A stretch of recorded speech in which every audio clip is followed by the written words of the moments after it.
So we're gonna start this new series, completely off of the DJI Nano and in my car, right? We're gonna, kind of do that. So let's see what this looks like right here. Hopefully, I'm still in frame. In mind frame, I'm in frame. Okay. So the reason you procrastinate, I am a chronic procrastinator, and that is something that I've struggled with for some time. Not because I'm not capable, but because sometimes it's just not motivating to do the things that we need to do. And one thing I've learned I never want to say a retired procrastinator, because I feel like I still procrastinate, still fall into certain things, certain habits. But one thing that I did learn was that for a long time, I would use a lot of things to make excuses for my procrastination. So I would say that the reason that I don't do something is because I'm not good at it, or because I'm just too tired, or because there's 1,001 excuses. And there are actually 3 things that I'm going to give you that actually are amazing that I do to this day. Now, I want to be clear, and obviously there's certain things that I'm still working on in my life. Just because we know these things and because we're aware of them doesn't mean that we instantly become better. Like, you don't just wake up tomorrow and that's the end of your procrastination. That's the end of your lack of self-love. That's the end of, well, it's not instantly gone. However, there's something powerful about being aware of the things that you need to change. There's something powerful about knowing that there is a method or a way for you to do this thing. So that's the ultimate goal here, right? It's the reality that we need to, one, become aware of these things and then be able to address them and change them accordingly. So for me, it was easy to say that I was not ready for something. It's not perfect. I'm not good at it. I don't know how people are going to take it. All that stuff. I mean, it's easy to procrastinate because it's easier to choose a thing that doesn't require any movement. And we do that with everything in our lives. We choose the thing that doesn't actually require us to be uncomfortable. The reason most of us procrastinate is comfort, because we become comfortable. I think, let's take the simplest thing, my room. My room right now is actually a mess. And that's because I prioritized other things over that thing. But however, it's not a difficult thing. It's not something that is insanely hard for us to do. But what we do is that we in our mind, we prioritize things that are going to take us away from a simple task, because the simple task requires you to do something. Like, you have to get out of your comfort zone and get up and go move something, and go change something, or go do something about it. We don't want to do it because it's easier to just stay afloat than it is to go against the current. So those tips, those things that I've learned that help me stop procrastinating, that helped me actually do the things I needed to do. And maybe it's not perfect all the time, but it's definitely significantly better than what it used to be. One, the moment I think about it, I do it.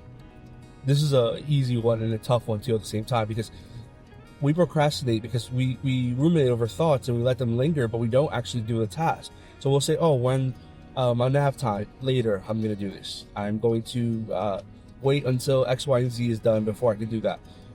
What you do is that you create an excuse as to why you're not doing this thing now. And we procrastinate in a way where it's trying to justify by everything else than it is by actually accepting the thing. And when I say do it the moment you think about it, because the moment you think about it is when your brain is actually engaged mostly. And if you don't do it in that instant, you'll probably never do it. I mean, you might do it like later on, and you're going to hate yourself because you're procrastinating so long. But if you react in that moment, the moment the thought comes in, you just do it. You've allowed this habit to be built that every time you think about something, you just take action. And it's a habit that has to be built. It's not something that today you're going to do it and then never do it again for another month. And then, you just think, oh, this is going to click. No, it's every time there's something I have to do. If I just do it, it's going to change and affect everything. So the moment you think about the moment the thought pops into your head that this has to get done, get up, you go do it. It might suck at first, it might take some getting used to, but the moment this becomes a habit, it alters everything. Again, maybe you're not perfect at it, but it's a lot easier for you to actually start to remind yourself to love yourself more. A lot of times we procrastinate in certain things, like even the physical. We procrastinate in certain aspects of certain things because it's easier to not love ourselves more. What I mean by that is that you don't do the things that will serve you best in lieu of the things that are easy to do. The things that serve you best typically aren't super easy. I mean, there are some, right? We can't paint them all with the same brush. But most things that are good for us are hard to do. So going to the gym, it's hard to do until you become a habit, right? So we pattern. Eating well, it's hard to do until it becomes a habit, until it becomes a pattern. Showing up financially for yourself and learning how to manage your money is hard to do until it becomes a habit and a pattern. All these things are built up by you understanding that you need to love yourself more in it, not love the easy thing. And again, none of this stuff is like super easy to do. It's not like you just wake up and you have no problems and you're loving yourself more and you're financially secure and all these. And no, it takes time and practice and habits that have to be built. Habits are simply repetition. They're just repetition of something that's good. So if you're gonna build a habit, it's gonna have to be in that repetition. And finally, our third thing to stop procrastination and distracts is, well, this is actually pretty easy, but also hard, which I'm actually going to do myself soon, is schedule as much as you can. Now, I know that this is like probably old advice, and I kind of want to explain a little bit, but planning and scheduling as much as you can is going to be the best thing you ever do. Why? Because it gives you allotted and specific times for things to get done. And maybe you don't stay perfectly on track, but you know that time exists, and you know that those things need to get done in that time frame. So allowing yourself the space to actually have time dedicated to these things is going to be the best thing you ever do. Again, maybe you're not perfect. Maybe you allot an hour for writing or working out or whatever it is, and you don't really use the whole hour. You use 35, 40 minutes, but at the very least, you know that time exists and that thing is there and that habit is being built on staying on time. That's the real trick to it all. It's what you build out. And this is a little bonus point here.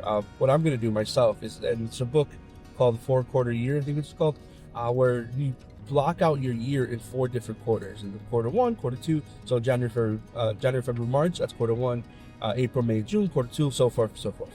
And you block out your entire year for that time frame. Now, here's the thing.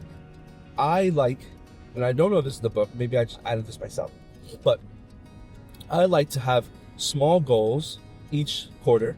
That's like a decent medium goal, and then one big goal for the year. Whatever that looks like for you. It could be something small and significant. It could be something huge. Maybe you want a life change in that year. But you break those down into those quarters, and those quarters make it more digestible. It makes it easier for you to do that big thing. You have your goals for each month, you have your medium goal, and then you have your big goal. So I hope that some of this actually helps you stop procrastinating, helps me stop procrastinating. And we just get to be creative and just get to produce and make and live life in a way where we're just effective.